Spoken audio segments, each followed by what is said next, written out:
Imagine for a moment an unstoppable force, an army that has never known defeat, sweeping across the world like a force of nature. For Europe in the 13th century, this wasn't just a story, it was a terrifying reality. And it had a name: the Mongol Empire. The year is 1242. The largest land empire in human history is poised at the gates of Western Europe, ready to deliver one last, crushing blow. You have to understand, from the fields of Asia all the way to the heart of Russia, every single kingdom that stood in their way had been utterly annihilated. Their war machine was the most brutal, the most efficient the world had ever seen. The last major armies in Poland and Hungary had been shattered. The road to Vienna and everything beyond it was now wide open. There was literally nothing left to stop them. And then they were just gone. At the absolute height of their power, with an entire continent at their mercy, the whole Mongol force just turned around and rode east.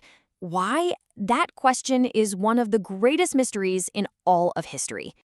Now, to really understand the shock of their withdrawal, we first have to get a sense of just how completely dominant they were. Their advance wasn't just a conquest. For the people in its path, it felt like the apocalypse. And the speed? It was terrifying. This was not some long, drawn-out campaign. In the span of just 2 days, the two main armies defending Central Europe were wiped off the map, gone. The northern defense was shattered on April 9th, the southern defense 2 days later on April 11th.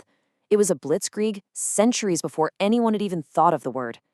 And look at this. The Mongols weren't just winning. They were winning against bigger armies. At Lignica, just 10,000 Mongols crushed a European force twice their size.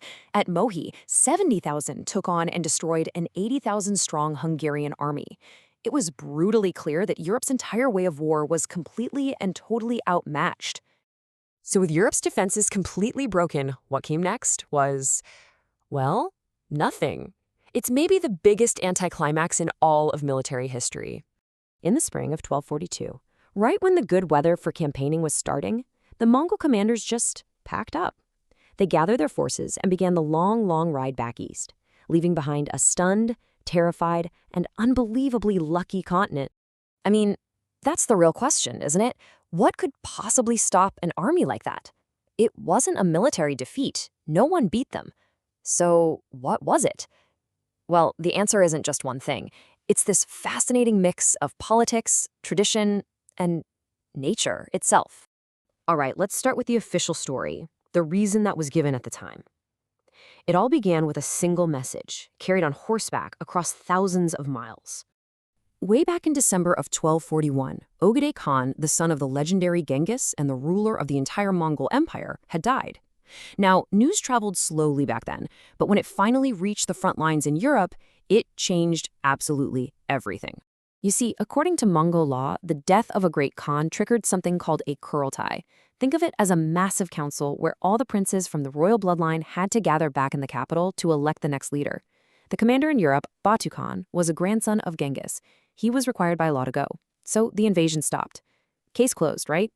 Well, as historians have figured out, that's not even close to the whole story. So, while the Kurultai gave them the official reason to leave, the reality on the ground was way more complicated. Europe, it turns out, had a secret weapon it didn't even know it was using: its own landscape. The Mongol way of war was perfected on the huge, open grasslands of Asia. They needed space for their cavalry, for their mobility.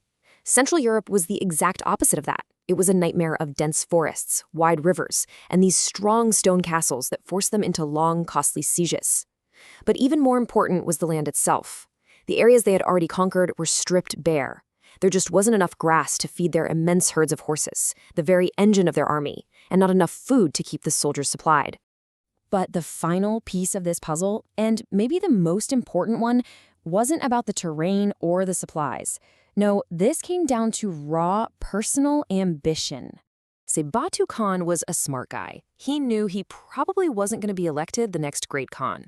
His biggest rival was a man named Gayuk Khan, the son of the Khan who had just died. For Batu, riding all the way back home for that Kurultai meant walking straight into a political trap, where his rival would almost certainly take power. So Batu makes this incredibly shrewd decision. He uses the Khan's death as the perfect excuse to pull back his armies. But he never actually goes to the Kurultai. Instead, he stops and focuses on locking down his own enormous winnings, all of Russia and the vast steppes. He decided to build his own empire, which would later become known as the Golden Horde.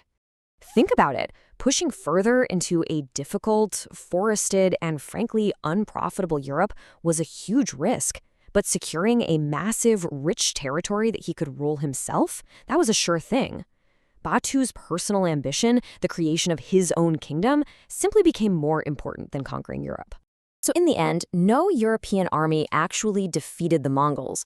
Europe was saved by a combination of muddy fields, thick forests, and a political power struggle happening thousands and thousands of miles away.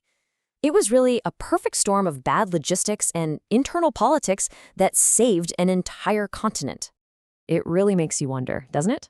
The fate of a continent wasn't decided on some epic battlefield. It was decided by the simple fragility of power. A reminder that sometimes the biggest turning points in history hinge on the smallest, most human details.